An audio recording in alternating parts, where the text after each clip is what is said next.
am Ben with the BTC Sessions. I'm here in Inglewood, Calgary, and today I'd like to talk to you about the cryptocurrency exchange Binance. Now, you may be thinking to yourself, Ben, aren't you a little bit of a self-professed Bitcoin maximalist? What are you doing trading altcoins? Well, yes, I am, but let me explain a little bit. I've been in Bitcoin since around 2014, early 2014, and obviously with that comes pretty decent gains, and I'm now comfortable taking a tiny percentage of my holdings and trading around with what I see as some pretty crazy irrationality in the markets at the moment. I still measure my gains in Bitcoin, because if I had sat on my Bitcoin and would have made more, then I view that as a loss. So I'm just kind of, I guess, banking on these crazy rises of these altcoins to obtain more Bitcoin. Now, this is a gamble. I should also say this is not necessarily an endorsement of Binance, but more of a how-to. So we're going to take a look at how the platform works, so on and so forth. I'd also like to say that, as always, you should be very careful in trusting others with holding your cryptocurrency for you. You always want to have lots of security around this, two-factor authentication, and get it off the exchange when you're done trading. But without further ado, let's take a look at Binance. After these messages, we'll be right back. This video is brought to you by the Slightly Improve the Fed shirt. Revolutions are hard, so why not just slap some lipstick on a pig and call it a day? Ripple, pretty much the Fed. Okay, so here we are on the Binance website, and let's just take a look at what we have on the screen here. So I'm going to be focusing on the trading aspects of Binance. So some of the little extras I'm going to skip over here, just get to the important stuff. So first off, when you get to Binance, what you're going to have to do, obviously, is get an account. Now, at the time of making this video, I should say that Binance has temporarily suspended new users. And the reason for doing so is they've had such an influx of new signups that they can't keep up and give everybody a good customer service experience. So they've decided to temporarily suspend new memberships until a point when they can support those new members. So by the time this goes up, that may have changed, and obviously after it's been published, I'm sure down the line that won't be the case. So if you're watching this the moment I've released it, then they may still have that suspension going, but take a peek and see if you can sign up if you'd like to. And how you would do that is just up in the top right hand corner where it says login or register. You're just going to hit register, and right now you can see that you're not able to sign up, but it's really simple. It's just an email address and a password setup. So I'm going to X out of this window, and we're going to go to my already signed in account here. So let's take a look at just the account itself. So in the top right here, you can see now there's my account there that I can do the drop down, and I can tap and I can check out my account. Now, I am currently unverified, so that means that I have a limitation of withdrawing 2 Bitcoin per day, which is already plenty. But if you are one of those people that would be moving around more than 2 Bitcoin a day through your account, you can go ahead and submit verification documents to move up to 100 Bitcoin per day. Or if that is still not enough, first of all, let's be friends. But second of all, if it's still not enough, you can go for a higher limit, and you would just have to contact them directly.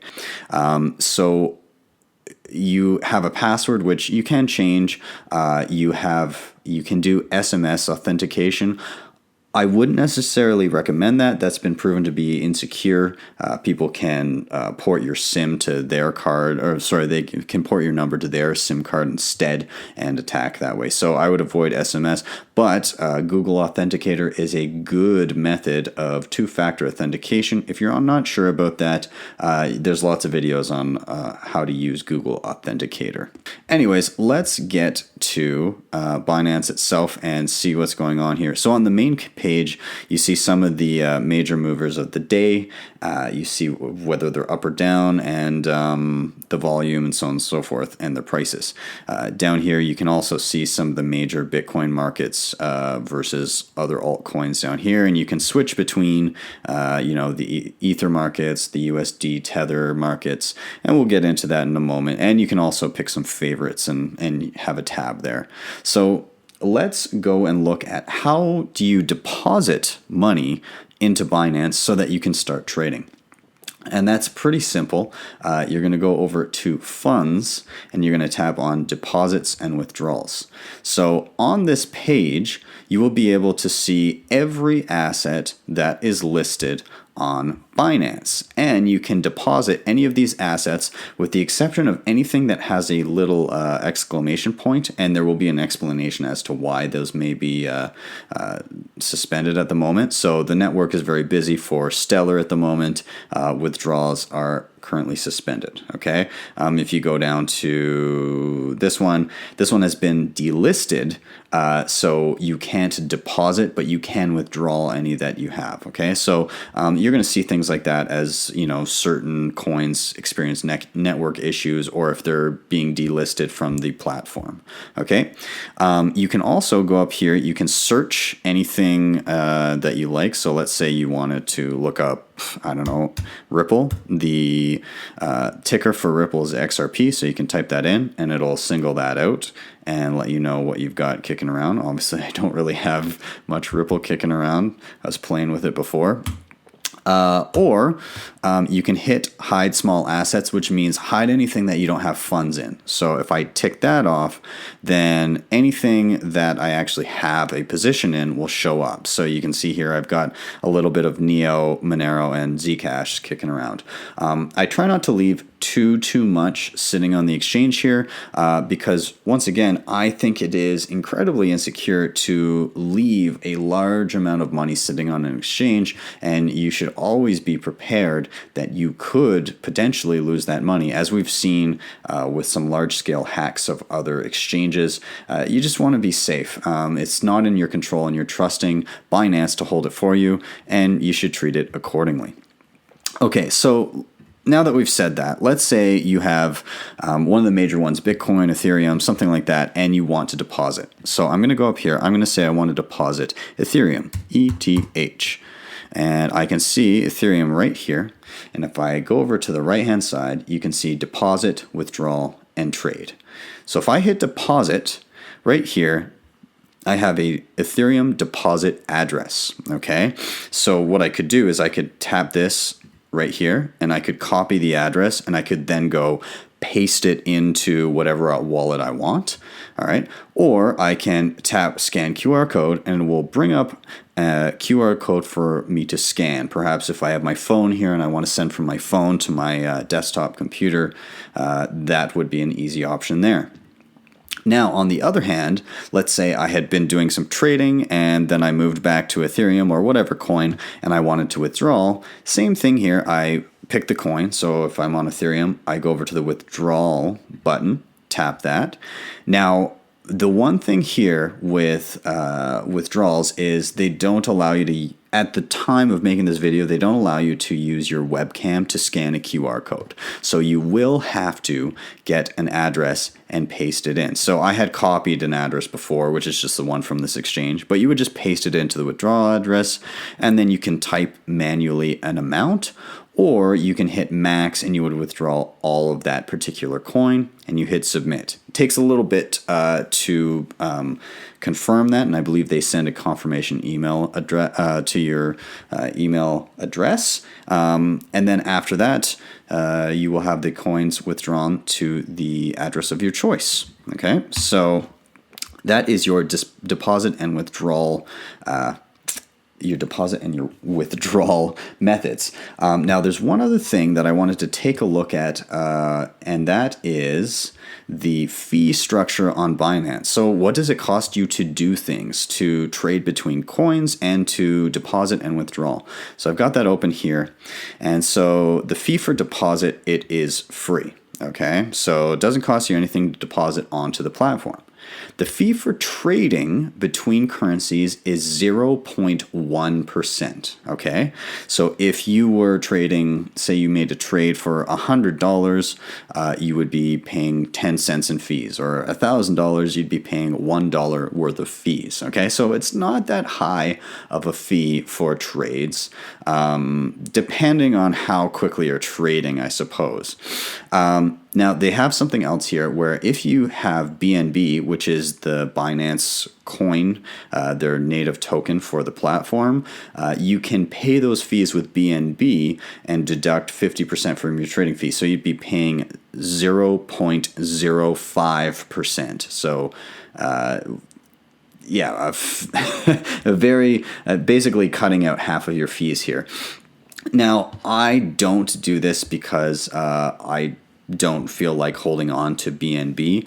I don't really have a use for the token, but maybe you would like to reduce your fees that way, and you can. The other fee that you will have to contend with is your withdrawal fee. So any time that you're withdrawing, there's a set fee for each coin that you're withdrawing, and it's based on basically it's just a flat rate, okay? Because network fees for sending coins can vary, so they update these on certain dates so you can see when they were last updated. So for instance, to withdraw Bitcoin, you have to pay a fee of 0.001 Bitcoin, okay? So, you know, if you're trading small amounts, that can be expensive, but if you're trading a little bit larger amounts, that's not bad, especially if you've been on the platform for a while. Ethereum, you're paying 0.01 Ether, okay? Litecoin, 0.01 Litecoin. So, yeah, it can vary depending on the coin, but they have a full fee schedule here if you would like to see that. All right, back to Binance. Let's go to the main page, and let's take a look at how to trade. Okay, how do you trade? Once you have money on the platform, what do you do? So right up here beside the Binance logo, you're going to go to Exchange, and we're going to take a look at the basic trading screen. So I'm going to tap on that, and we head on over, and there's going to be a lot on the screen all at once. So try not to get overwhelmed if you're not an active trader. We're going to break down what's sitting here. Okay, so up in the top left corner, you're going to see your trading pair. So in this instance, this is Litecoin, LTC, versus US dollar Tether. So US dollar Tether, if you're unfamiliar, is a token that is meant to be pegged to the US dollar. There's a lot to be said about that, but just I guess for now, picture this as Litecoin versus the US dollar, okay? And so up across the top, you can see the last price was $271.45, okay, in US dollars, essentially. In the last 24 hours, it is down $10.36, or 3.85%. The 24-hour high was $287, the 24-hour low is $262, and the volume, the number of dollars that has been traded worth of Litecoin in the past 24 hours is just shy of 13 million US dollars. Okay, so you have a lot of information all along the top here. Now, let's head over to the top right here, and this is where you pick what you would like to trade. So I think most of you will probably be trading with Bitcoin or Ether. So first, up in the very, very top here, top right of this box, is where you pick what you have, what you want to trade with. So let's say you had Bitcoin. You're going to tap BTC. And now down below in this box are all of the different currencies you can trade Bitcoin for, okay? Which is everything on the platform, okay? Every currency that is sitting on here, you can trade for Bitcoin. Now, if you had Ether and you had funded your wallet with Ether, you would tap on Ether, and then again, you can see everything that you can trade with Ether, which is pretty much everything that you can do with Bitcoin. Now, this is one of the bonuses of trading with Binance from what I've seen, is that their trading pairs, whether it be Bitcoin or Ether, are pretty much even. Anything that you can get with Bitcoin, you can also get with Ether. Now, BNB is their local token, and a little bit more limited there, but still a fair amount of pairs that you can do. And then US dollar Tether, you're definitely limited. People would trade into this if you wanted to ride out volatility. Like if you felt like the markets are going to be going down a lot, then maybe you'd sit in Tether just to basically sit out that ride and then go back into another cryptocurrency. So let's pick a pair. Let's say I wanted to trade between something that I already had. Okay, so I want to trade Bitcoin between Bitcoin and I do have some Monero sitting here. So XMR is the ticket for Monero. And all I would do, so I typed it out, but I could just scroll through and look for it. I'm going to actually click on it, and it populates all of the information for Monero versus Bitcoin. Now, keep in mind, this is no longer priced in dollars. It is, for one Monero, how much Bitcoin would I have to spend? Okay, so you're going to see up here, the last price for one Monero was 0.024 and so on and so forth Bitcoin. Now, it does give you a dollar amount here beside it, just so you can cross-reference, but everything else is valued in Bitcoin, okay? So the 24-hour change, the 24-hour high, and the low, all of that is in Bitcoin. And how much Bitcoin has been traded worth of Monero in the past 24 hours? 1,217 Bitcoin. Now, if we go over here to the left, there are two boxes here. Now, what are these? The top here, these are people who are selling Monero for Bitcoin. So you can see that if I go down to the bottom, this is going to be the cheapest price that I could buy Bitcoin. So this is a person here that has said, I have 0.31 Monero, and I would like to sell it at a price of, they have right in the middle here, they have 12 Monero roughly, and they would like to sell it at a price of 0.0248 per Monero, all right, in Bitcoin. All right, so you can then basically buy from that person if that's what you'd like to do. On the other hand, these are people that would like to buy potentially from you. Okay, so the bottom here are people saying, yeah, I'd like to buy some Monero and I'd like it at this specific price. I'd like to pay 0.0247 Bitcoin per Monero, and I'd like to pick up about 17 of them. Okay, so basically what you're seeing at the top, people selling their Monero. At the bottom, people wanting to buy Monero. And in the middle, this is the last trade, or basically where it meets in the middle, where the buyers meet the sellers. And you can see whether it's going up or going down. So in the middle here, you can see there is a chart. And this is what Monero has been doing over the last time frame. You can go ahead and you can just do a general straight line, or you can go in and you can say, I would like to see the 4-hour chart. And if you click on that, that means each one of these little bars is what the price did over the past, or over 4 hours. Okay, so each little these are called candlesticks. Each candlestick is a 4-hour period of time, all the way up to the current time. All right. Now, I'm not going to get into exactly how candlesticks are interpreted, but I will link to a video in the cards here and in the description of this video. It won't be one of mine, but I'll take a look for one that I think is pretty decent at explaining it. Okay, so now this is the important stuff down here. This is how you buy and sell. Okay, so let's see what's up. So I'm going to go to first the simplest option, okay? The simplest option is a market order. That means that whether you're buying or selling, you're just going to say how much you want to buy or sell, and you're going to get it at whatever the best price you can get it at. So if you're buying, you're going to buy at the cheapest price and then make your way through the orders until you have the amount that you wanted.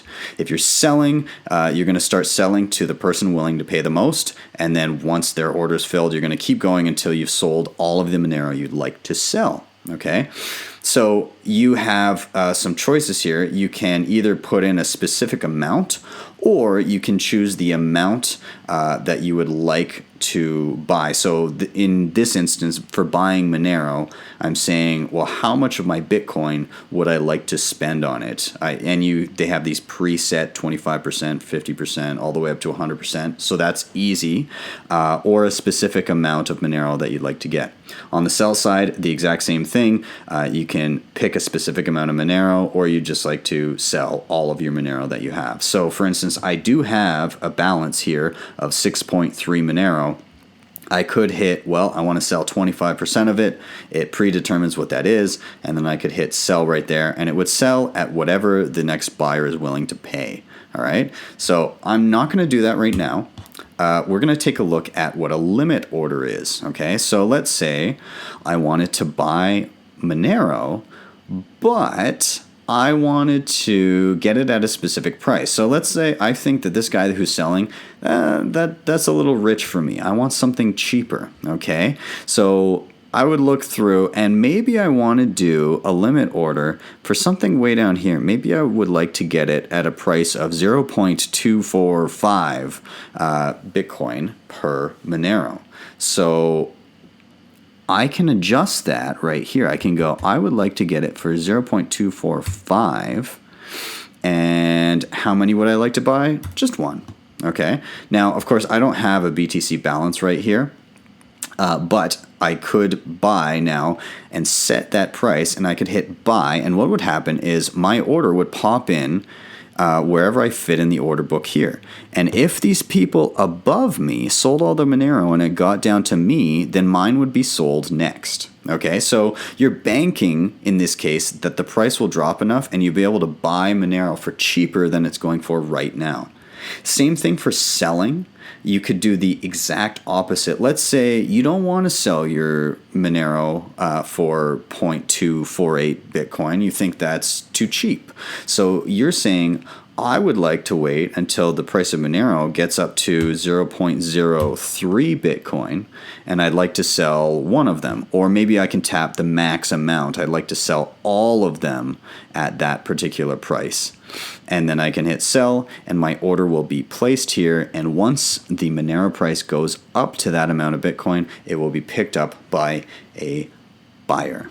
Or sorry, whatever I'm talking about. Yeah, it will be picked up by a buyer. That's right. Okay, and the last thing we're going to look at is doing a stop limit. Now, this is getting a little bit more technical, but I will go through the process anyways, okay? So, with something like this, if you want to buy Monero at a specific price, but you're trading on the technicals, like you're able to interpret charts and make guesses as to where it will go next. So I'm going to actually go back over to LITECOIN versus the US dollar. So I'm going to take a look at this. This will make it a little bit clearer, the explanation. So let's look at this chart of LITECOIN. Let's say I've looked at the LITECOIN chart, and I've decided that I think if LITECOIN can go past this 315 high that it had before, I think at that point it's going to start skyrocketing and going way, way up. And maybe I would like to place an order in case that happens so I don't have to sit around and watch the chart. What I could do is I could say that my stop is at $316. So if it goes up to 316, then I'd like to start buying because I think it's going to go higher than that. And then I can say that my limit, let's say it keeps going up and it goes up to 330 and beyond, well, maybe I don't want to pay more than $330 for Litecoin. So if it goes up really, really fast, I don't want to go past that. And then within that frame, how much Litecoin do I want to pick up? Let's say I want to buy 3 Litecoin within that price range because I think I'll be able to profit off of that. So I've said, if it gets above 316, start buying from me as soon as possible. If it goes above 330, stop buying. And also, if I end up buying a top of 3 Litecoin, then stop buying in that instance as well. If I put that in, then those parameters will be set, and all I have to do is just wait for them to be reached, if they are reached. On the opposite side, I could do the exact same thing with the sell. I'm not going to go through all of that explanation again, but just the opposite on the way down, okay? So let's just do a quick simple trade just so you see what it looks like. I'm going to do a market order so that it's quick, okay? So, and let's do for Monero because I have some kicking around, okay? So Monero to, let's do a Monero to Ether, okay? Just to take a look. All right, so all I would do, I'm going to just do one of these easy predetermined amounts. So I'd like to sell Monero for Ether. I'm going to put 25%, and I'm going to hit sell Monero, and that's it. The order already went through. Now if I scroll up and I go to my funds and hit deposit withdrawal, I can go and I can now see, once it populates, I'll hit hide small assets so I just see what I'm holding. I can now see that I have about 0.56 of an Ether, and I've got slightly less Monero sitting there, okay? And that's it. Okay, cool. So this is kind of the general rundown of how Binance works. Now let's just take a quick peek at the advanced. Advanced is, I'm not going to get into the details here. I'm just going to very quickly show you the difference. To some people, this may seem a lot more intimidating. Basically, you're just able to manipulate the chart a lot more and use some of these indicators. So you can use things like the MACD or your RSI indicator, and you can go and look at some of these things. If you are unfamiliar with those, I would just leave them well enough alone until you learn about them, because otherwise it's just unnecessary confusion. But if you are an experienced trader, then this will be the place to be for you in the advanced screen. But everybody else, I would be on the basic. Now that you have seen the desktop, let's get into what I believe is the main selling point for Binance, and that is their mobile option. Okay, so this is what I consider to give Binance the edge when it comes to a lot of trading platforms out there right now. It's their mobile solution. So there is an app on the Android App Store, and even though there is not an app in the iOS App Store, you can still get it. I have a link below with how to do that. Basically, you just have to download the app from their website, and then there's a simple setting that you can tap on in your iPhone settings to allow that app to work. It's just because it's not pre-approved by the Apple App Store that you will have a little bit of an extra process to get that going. But anyways, let's have a look at Binance, the app on your phone. So I'm just going to open it up here. You have your little intro screen when you get started, and it's going to start you off on the markets screen. So just like on the actual desktop version, you can pick your trading pair and see what the markets have been doing. So right now it's on BNB, their native token, but if I went over to Bitcoin or Ethereum, I can see what a particular currency has been doing versus Bitcoin that day. Or if I were on US dollar Tether, I can see that Bitcoin is down 2.6%, Ether is up 10% versus Tether. So I can choose my pairs, and I can even tap them individually and get more detail as to what that particular pair has been doing. Okay, so now let's take a look at trades. This is super easy. I love it. So when I hit trades down at the bottom there, it takes me to my trading screen, and all I have to do is pick what I want to trade. So I tap in the top middle, and just like on the other screen, I pick, maybe I want to trade between Bitcoin and then I have to choose. So right now, if I want to actually search one, I can search up top, or I can just pick. So maybe I'm going to go to, I don't know. There's so many now. Let's say Dash. Okay, so Dash versus Bitcoin. Okay, I've got a little summary chart down at the bottom to see what the market depth is like. I do have the buys and the sells over on the right hand side here, and I have my options to either do a limit order or a market order. Now notice there is no option for a stop limit. Probably just a little too advanced to fit onto a small screen like this. So they've opted to not put that in for the time being. So for market orders or limit orders, it's basically the same, right? You can set your price, how much you want to buy and go, or you can just say market order, which is just regular market price, and you pick how much you'd like to buy manually or via the percentages here and hit buy. If you want to sell, there's just a little toggle over here. You just tap and you're now on the sell screen for the same pair. Okay. If you have an order that you've placed, like a limit order, if you had placed a limit order here, your open orders will be right here. You just tap open orders. And right now there are, of course, no open orders because I have not made any. Beyond that, let's take a look at what else there is. At the very bottom, you can see funds. If I tap on funds, it shows me my balance of each coin, the number of coins that I have, and then the balance not only in Bitcoin, but in US dollars at the moment. Okay. I can deposit right here. So if I hit deposit, I just have to select a coin. I can go through. I tap the coin I want to deposit, and just like on desktop, you can copy the address or you can show a QR code and send directly to it. For withdrawals, it is much the same. You select a coin, and then you put in the amount you'd like, and you put in an address. In this instance, you can scan a QR code, unlike on desktop. Okay, so there is a little option for what address do I want. There's a little QR code scanner. You just have to allow your camera, and it'll open it up to scan. Okay, and beyond that, you also have a history of any deposits and withdrawals that you've done.